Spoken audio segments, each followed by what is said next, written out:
No sort of secret that we are going through the largest transformation that any of us have ever experienced. I'll hazard to say that any human has ever experienced. And all transformations, no matter how small or how large, have three different sections. If you want to move homes, move careers, or just go through this massive transformation that we're going through, the first step is always a process of dealing with sadness.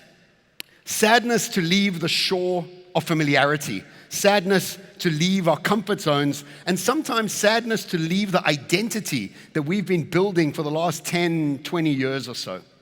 Now, the second part of a transformation is always the same. It's always arriving at some strange new world that isn't familiar, that we are not quite prepared for, and the world just seems very much in this flux and so much newness that's coming. Now, this process of transformation that we're going through right now is not an intellectual one, it's an emotional one. You can't think your way through it, you have to feel your way through it. Now, the problem also is that we've never been taught as humanity to actually process our emotions. Nobody's taught us how to actually process our sadness. And when we don't process our sadness, it shows up as anger. As C.S. Lewis said it best, he said, "I sat with my anger long enough until she told me her name was grief." And where we are today in the world is very much between sad and strange. And emotionally, many people are feeling anxious, lost, and unsure of the world that we're moving into.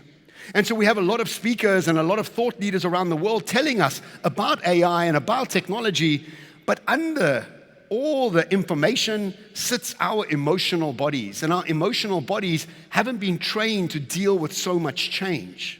If I had more time with you, I'd explain to you that we still have another good 10 years to go before we get to any sort of adventure, which is the third part of all transformations, because eventually what happens is we get the skills that we need, we get the wind in our sails, and we again start to understand what the world requires of us. And the reason I start off with this slide is because I want us all to remember where we are in the process of transformation. We are between sad and between strange. And we have to deal with what's coming ahead of us in an emotional way.